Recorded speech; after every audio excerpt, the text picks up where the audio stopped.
Okay, we left off with doing a compression test, and the compression test showed that I was only getting about 24 psi with a max of 50 on, I think it was number 1 cylinder, but the majority of them are all less than 50. Definitely not enough to turn over and actually start. Normally you do your compression test with the engine warm, but mine will not even start, so that's not possible. So the compression test will just tell you if you're getting good compression, but it doesn't tell you if you're getting bad compression, why you're getting bad compression. So that brings us to a leak down test, or a cylinder leakage test. So this one's a little bit different than the compression test. You still want to pull all your spark plugs. Ideally you'd want to have the engine warm, but instead of just plugging in an adapter like this and cranking over the engine, what you need to do is you need to actually bring each cylinder to top dead center on the compression stroke. The reason why it's important on the compression stroke is because your valves are going to be closed. So you need to bring each cylinder, each one individually as you test them, to the top dead center on the compression stroke. That way it'll make sure your valves are closed. There shouldn't be anything leaking that shouldn't be, if that makes sense. So I've already done a little bit of the leakage test. I kind of know the problem already, but I figured I'd show anyone that wanted to know. So the easiest way, I'm going to be testing cylinder number 4 right now, which is this middle one on the driver's side bank. And the easiest way to find out is if you're on the compression stroke is when you pull your plug, you can just put your finger down there and kind of feel near the spark plug hole, and then have a friend, or if you can reach to do it, get your ratchet and start turning that with your finger over there by the hole. When you start feeling a gush of air coming out of the hole, you know that their valves are closed and that you're on the compression stroke. So I already felt the gush of air. I know I'm on the compression stroke, but now what I need to do is make sure I'm at top dead center. You can do this a couple different ways. You can, if you have a direct view of it, you can shine a light down in there and have a friend tell you when it reaches the very top, and when it starts coming down, that's top dead center. Or you can take a screwdriver, stick it down in the hole, start rotating it. Now screwdriver, you need to be careful just because you don't want to start scratching your bore. Okay, so it's rising up as I turn it. Okay, and every once in a while I'll come in and just make sure it's not getting stuck on anything. You don't want it getting wedged and scraping your cylinder. Just do it nice and slowly until it doesn't rise anymore.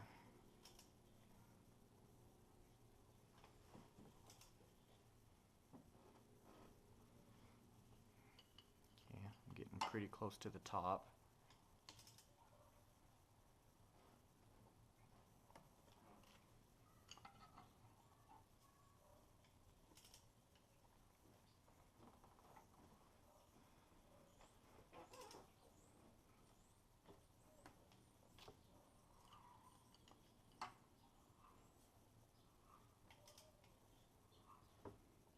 See, it started to go back down. So what I'm going to do is just turn it back just a hair right there. Okay, so now I know I'm at top dead center on the compression stroke. So you want to remove your screwdriver. Then you need to get yourself a leak down tester. This is the one I have. It was less than $100 on Amazon. It's a pretty good one. Typically you're going to test it at 100 psi, but I have the shop manual, and it says it wants it tested at 80 psi with a maximum leakage allowed of 25%. So in this case, anything under 60 psi would be out of spec. So next step, you're going to take your hose for your leak down tester, and you're going to screw this into where the spark plug goes. So I need 2 hands for this, so I'll show you once I have it screwed in. Okay, so I have my hose connected into my number 4 spark plug. Make sure you don't cross thread it, make sure you have a good tight seal and make sure your gasket is also on your hose. You're going to connect your leak down tester to your compressor air supply. And in my case, I'm setting mine to 80.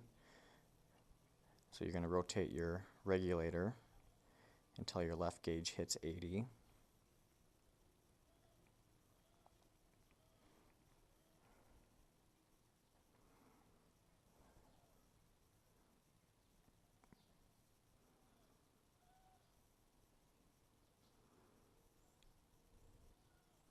Okay. About right there.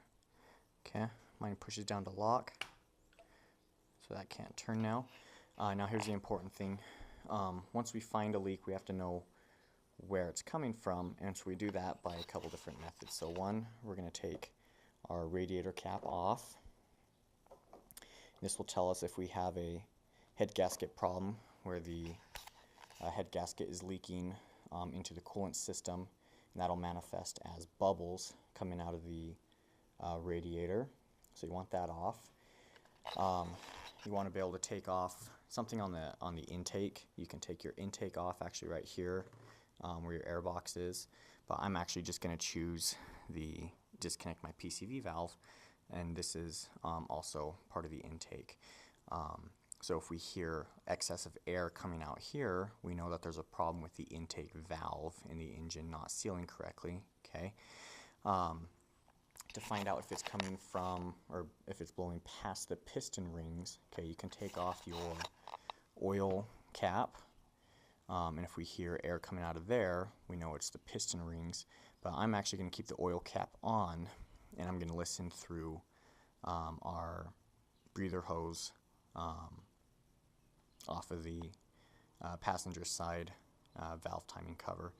And that'll be just as good. The thing is, these engines have a lot of different breather hoses and everything like that. So if you can limit as the amount that you have, you'll get a little bit better test results. So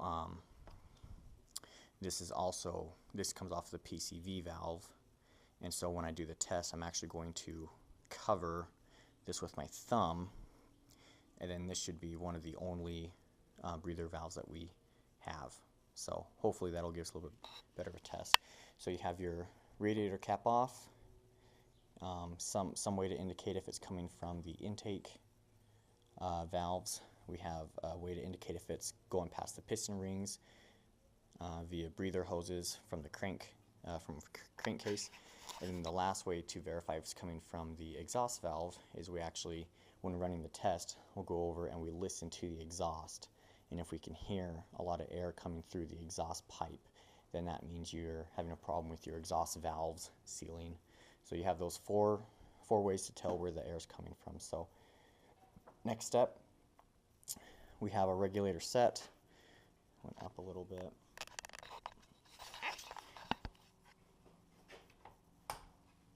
Just gotta change this back.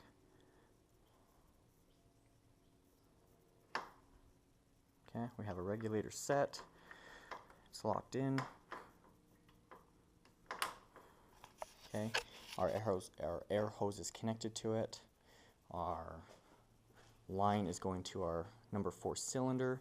Now all that's left is we're going to connect this into our tester. That'll allow air to flow through into the cylinder and give us a good idea of how much we're leaking. The other ones I tested, we were leaking almost 90%. I almost had no compression at all. So we'll see what this one is. I better set it down while I connect this.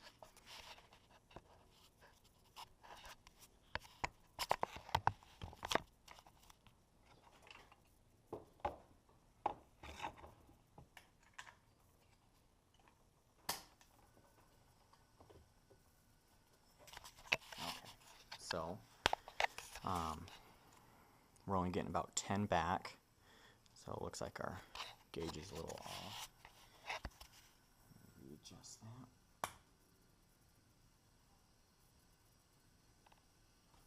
Okay, so we're only getting about 12 pounds out. So now we can quickly listen to where air is coming from, and I don't hear anything coming out of the radiator. I don't feel any pressure.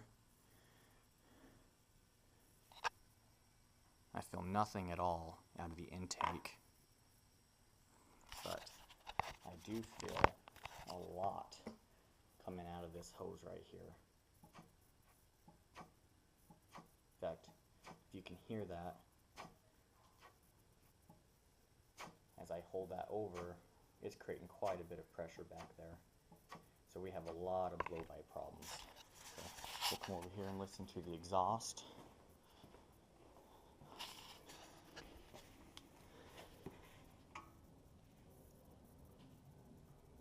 Maybe just a little teeny tiny bit, not a whole lot. So for me, this indicates definitely that we're having a lot of air coming through or past our piston rings.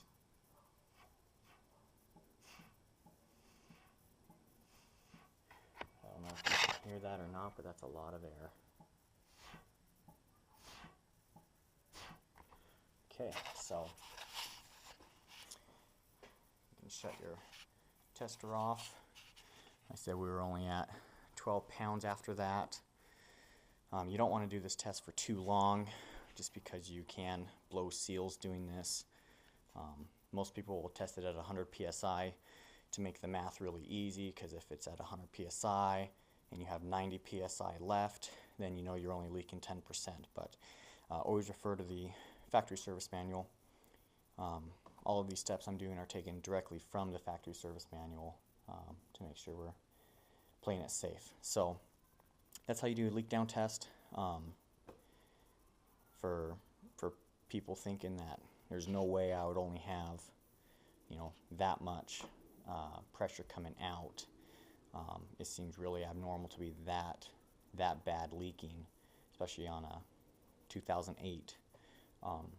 But I promise it is at top dead center on compression. The other day when I did this, I even rotated the crankshaft a whole nother revolution, thinking that I wasn't on the compression stroke. And of course the compression, you know, was still crap. So it's definitely leaking really bad. So from here, it looks like we're going to be tearing down the engine and replacing pistons and taking a look at everything else while we're in there. So we'll come back with that.